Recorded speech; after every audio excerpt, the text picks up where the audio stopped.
பொதுமக்களை பாதுகாக்கிறது, அந்த பிரச்சனை வராமல் பாதுகாக்கிறது அவங்களுடைய வேலையா? இல்ல இந்த காவல்துறை அதிகாரிகிட்ட எனக்கு ரொம்ப நாளாவே ஒரு சந்தேகம், அதை கேட்க வேண்டும் என்று நினைக்கிறேன். யாரும் தவறா எடுத்துக்க வேணாம். குடிச்சிட்டு வண்டி ஓட்டுறது சட்டப்படி குற்றம். டாஸ்மாக் வரம்புறம் வந்து பைக்ல தான் வர்றான். நீங்க குடிக்கிறவங்களுக்கு தனியா பஸ் எதுவும் விடல. பஸ் கார்ல பைக்ல தான் வந்து அங்க சரக்கு வாங்குறான். அங்கதான் பார் இருக்கு. அந்த பார் வந்து குடிச்சிட்டு வெளியே போறான். போய் அந்த 4 ரோட்டு கிட்ட விழுந்து சாகுறாங்க. எனக்கு ஒண்ணு புரியல. குடிப்பது சட்டப்படி குற்றம்னா எப்படி டாஸ்மாக் வண்டியில வர்றதுக்கு நீங்க அனுமதிக்கிறீங்க? எப்படி பொது இடங்கள்ல பார் வச்சிருக்கிறது அனுமதிக்கிறீங்க? அங்க இருந்து குடிச்சுட்டு அவன் எப்படி வீட்டுக்கு போறான்? நடந்தே போறானா இல்ல எல்லாரும் வண்டியை தள்ளிக்கிட்டே போறாங்களா? எனக்கு புரியல. இன்று வரைக்குமே அது புரியல. ஆனாலும் குடித்து விட்டு வண்டி ஓட்டுவது சட்டப்படி குற்றம். அது அவராத்துக்குன்னு நீங்க ஏதாச்சும் கொண்டு போய் குடிச்சிட்டு போய் வண்டியை விட்டு எவனே கொண்டுட்டீங்கன்னு வச்சுங்களேன், அது ட்ரங்க் அண்ட் டிரைவ்ல எடுத்துக்க மாட்டாங்க. அதையும் ஒரு குறையாகத்தான் கருதப்படும். இவ்வளவு கடுமையான சட்டங்கள் இருக்கும் போது நீங்க பார் வந்து பொது இடத்துல நடக்குது, அதுக்கும் எல்லாரும் வண்டியில வந்து குடிக்கிறாங்க. குடிச்சிட்டு சும்மாவும் போறதுல அடிச்சு பாட்டில வச்சு பக்கத்துல கொண்டு குத்துறது, இல்லைன்னா எரியோட்டுல குடும்பம் நடத்துறதா, இல்ல வியாபாரம் பண்றதா, இல்ல இவங்களோட பஞ்சாயத்தை தீக்கிறதா? இங்க பொம்பளை பிள்ளைலாம் பாதுகாப்பா போயிட்டு வர வேணாமா? இதைத்தான் நாங்கள் நீண்ட நாட்களாக கேட்கிறோம். இதுல இன்னொரு கேள்வி கூட்டான விஷயம் என்னன்னா, இந்த அரசாங்கம் போதைப் பொருளை விற்குது. டாஸ்மாக் என்ற பொருளை ஆயிரக்கணக்கான கடைகளை தமிழ்நாடு முழுக்க திறந்து வைத்து விற்று பூராப்பையும் குடியாரனாகி உழைக்க தென்பட்டவனா ஆக்கிட்டு இருக்கு. அதே அரசாங்கம் தான் சொல்லுகிறது. இன்னைக்கு பள்ளிக்கல்வித்துறை அமைச்சர் சொல்றாரு, எதுக்குப்பா 230 பள்ளிக்கூடத்தை மூடுறீங்க அப்படின்னு கேட்டதுக்கு அவர் சொல்றாரு, குழந்தைகளுடைய பிறப்பு விகிதம் குறைஞ்சு போச்சு, எனவே நாங்க பள்ளிக்கூடத்தை மூடுறோம்ன்றாங்க. குழந்தைகளுடைய பிறப்பு விகிதம் எப்படி குறைஞ்சு போச்சு? நீ 100 முழுக்க டாஸ்மாக் திறந்து வச்சிருந்தீங்கன்னா பூரா போய் குடிக்கிறியா? ஒருத்தருக்கு தெம்பு இருக்க மாட்டேன், உழைக்க தெம்பு இல்ல, புள்ள வைக்க தெம்பு இல்ல.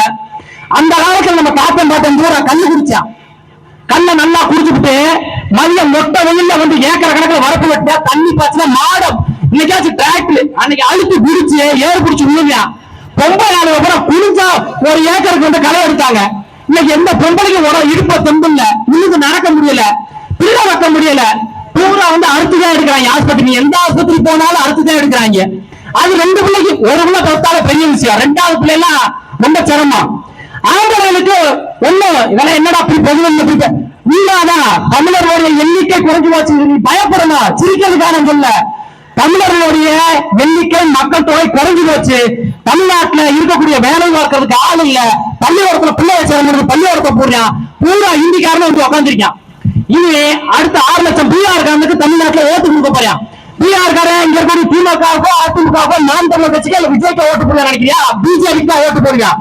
இவங்க பிஜேபியை எதிர்க்கிறோம், பிஜேபியை கிழிக்கிறோம், பாசிச கிழிக்கிறோம். நீ கிழிக்கிறத முதல்ல என்ன பண்ணுது? என்ன இங்க இன்னொரு பர்மிட்டிங் ஒரு விஷயத்தை கொண்டு வரணும். கொண்டு வந்து பிற மாநிலத்துக்காரனுக்கு வந்து ஓட்டு தரக்கூடாதுன்னு சொல்லணும். ஆனா அது குறித்து பேச மாட்டாங்க. இவனுக்கு அது குறித்து கவலை இல்லை. இங்கு தமிழர்களுடைய எண்ணிக்கை குறைவதை பற்றியோ இல்ல தமிழர்களுடைய உடல் தகுதியற்றவர்கள் ஆவதை பற்றியோ பிள்ளை பிறப்பு குறைவதை பற்றியோ எந்த கவலையும் கிடையாது. அவன் நடத்தக்கூடிய மது ஆலையில இருந்து இங்க டாஸ்மாக்ல விட்டு கண்ணா கட்டணும். ஆனா அவையில வெக்கமில்லாம மேடையை போட்டு மதுக்கடைகளுக்கு எதிரான போராட்டம். இந்த உலகத்துல நம்மள மாதிரி ஒரு முட்டாப்பைய இருக்க எப்பவுமே தமிழ்நாடு மாதிரி ஒரு முட்டாப்பைய இந்த உலகத்துல இருக்க முடியாது. மது ஆலையில நடத்தக்கூடிய கருணாநிதி திருநாய வீட்டு வாசல் என்று கருப்பு கொடி பிடிச்சு மதுவுக்கு எதிராக போராடுறேன்றாங்க. கொஞ்ச நாளைக்கு முன்னாடி நம்ம சின்ன கட்சி யார் நம்ம சின்ன ஒரு உதயநிதி ஸ்டாலின் போதைப் பொருளுக்கு எதிராக உறுதிமொழி எடுத்திருக்காரு பள்ளி மாணவன் முன்னாடி. ஏன்னா முழுக்க டாஸ்மாக தொடர்ந்து வச்சு எந்த போதைப் பொருளுக்கு எதிராக இணைக்கீங்க? போதைப் பொருள் இவங்களை பொறுத்த வரைக்கும் என்ன அப்படின்னு நீங்க கட்சிக்காரன் தான் கட்டுவாங்க. அப்படின்னு கஞ்சா எல்லாமே அவங்க கட்சிக்காரன் நடத்துவான். கள்ளச்சாரம் என் கட்சிக்காரன் விற்பான். நீ கோடி கோடியா வந்து வருமானம் வருது டாஸ்மாக்ல. அந்த சரக்கை குடிச்சு செத்தவங்களையே 5 பைசா பிரச்சனை உன் பொண்டாட்டி தாலி எடுத்து உன் பிள்ளை கூட நடுரோட்ல பிச்சைதான் எடுக்கும். இதே ஏதாவது ஒரு மலங்காட்டுக்குள்ள போய் கள்ளச்சாரம் அவன்கிட்ட வாங்கி குடிச்சு செத்தவங்களையே உன் குடும்பத்துக்கு 10 லட்சம் கிடைக்கும். எப்படி ஒரு மானங்கட்ட ஒரு அரசாங்கம்! ஒருத்தன் கோடி கோடியா சம்பாதிக்கிறதுக்கு கள்ளச்சாரம் எங்காச்சியா ஒரு நாய் போல பத்தின திருட்டுத்தனமா போய் குடிச்சு சாவியா. இதுக்கு வெட்டி வேற நிலத்தை உழுத உழைச்சு சம்பாதிச்ச மக்களுடைய வரிப்பணம் எடுத்து நீ கொடுக்குறேன்னா எவ்வளவு பெரிய ஏத்த உனக்கு. நீ நாயப்படி என்ன பண்ணிருக்கணும்? எவன் கள்ளச்சாரம் எங்காச்சினானோ அதுக்கு சொத்த பூரா வித்து அந்த காசை எடுத்து செத்தவை குடும்பத்தை கொடுத்துருந்தா ஒரு நியாயம் இருக்கு. சத்தவனும் உன் கட்சிக்காரன் வித்தவனும் உன் கட்சிக்காரன் மக்கள் வரிப்பணத்துல இருந்து நீ எடுத்து கொடுக்க. அப்ப எவ்வளவு பெரிய கேன நீ எங்கெல்லாம் நினைச்சுக்கிட்டு இருக்க? ஏதோ 4 பேர் இருந்து கத்துறாங்க. அந்த டாஸ்மாக் என்ன பண்ணிடுவாங்க? இவங்க சொல்றதுக்கு மாத்திரமா அப்படிலாம் நினைக்காதீங்க. வேடசந்தூர் தொகுதியில 3வது மிகப்பெரிய கட்சி, அதிக வாக்குகளை பெற்ற 3வது மிகப்பெரிய கட்சி நாம் தமிழர் கட்சி. அது எப்படி ஓட்டுக்கு ஒத்த ரூபா கொடுக்காம கூட்டத்துக்கு ஆள் சேர்க்காம இங்க வந்திருக்க 10 பேர் 20 பேர் இருந்தாலும் நாங்க சொந்த காசு செலவு பண்ணி வேலையை விட்டுட்டு நாங்க வந்திருக்கோம். நீ எல்லாம் கோட்டையும் கோழி பிரியாணி கொடுத்தாதான் சொந்த கட்சிக்காரே அவங்க கூட்டத்துக்கு வருவான். அப்படி கொள்கையும் கோட்பாடையும் சொல்லி 12,000 வாக்குகளை வாங்கிய 3வது மிகப்பெரிய கட்சி தான் இங்க வேடசந்தூர் தொகுதியில. நாங்க அந்த 12,000 பேரையும் கூப்பிட்டு இந்த எரியோட்டுக்குள்ள நிப்பாட்டினா அந்த எரியோடு என்ன ஆகுன்றதை நினைச்சுக்க. எங்களுக்கு 100 பேர் இருந்தா போதும் அந்த டாஸ்மாக் மூட வைத்து விட முடியும். இதையெல்லாம் நாங்கள் ஒரு எச்சரிக்கையாக தான் இந்த அரசாங்கத்துக்கு சொல்றோம். மரியாதையா நீங்களே அதை மூடிட்டு வேறு இடங்களுக்கு மாற்றுங்க. ஏதாவது மலங்காட்டு பக்கம் போய் அந்த கடையை வச்சுக்கீங்க. குடியார நாய் அங்க குடிச்சிட்டு வெட்டிக்கிட்டு செத்தா எங்களுக்கு கவலை இல்ல. இங்க ரோட்ல மக்கள் பெண்கள் நடக்கக்கூடிய இடத்துல சாராய கடையை வச்சுக்கிட்டு அவன் போற ஒரு பிள்ளைகளை வந்திருக்கிறேன் அவனை கூட 4 பேர்த்த குத்துறியா, இதெல்லாம் தேவையா? அதனால இதே ஒரு எச்சரிக்கையாக எடுத்துக்கொண்டு ஒரு அபாயம் வந்தாக இந்த அரசாங்கத்தை நோக்கி நாங்க அடிக்கிறோம். இதை ஒரு ஏத்துக்கிட்டு நீங்க மாத்திருங்க.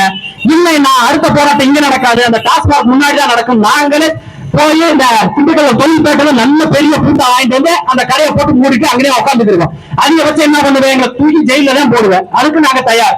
ஏன்னா அந்த வாழ முடியாத அந்த ஊர்ல இருந்துகிட்டு குடியாரப்பெல்லாம் சுத்தி இருக்கக்கூடிய அந்த ஊர்ல இருந்துட்டு நாங்க ஜெயில போய் நிம்மதியா இருப்போம். எனவே ஒரு எச்சரிக்கையாக எடுத்துக்கொண்டு நீங்கள் அந்த மதுக்கடையை மாற்றுவதற்கான வேலைகளை செய்யுங்க. இல்லை என்றால் இதைவிட தீவிரமான போராட்டத்தை இந்த எரியோடு பார்க்கும், இந்த பேரூராட்சி பார்க்கும், இந்த பேரூராட்சியில் இருக்கக்கூடிய திமுக அரசியல்வாதிகள் பார்ப்பீர்கள் என்று எச்சரித்துவிட்டு வாய்ப்புக்கு நன்றி கூறுகிறேன். நன்றி, வணக்கம். நாம் தமிழர், தமிழ்த்தாய் வாழ்க, தலைவர் பிரபாகரன் வாழ்க.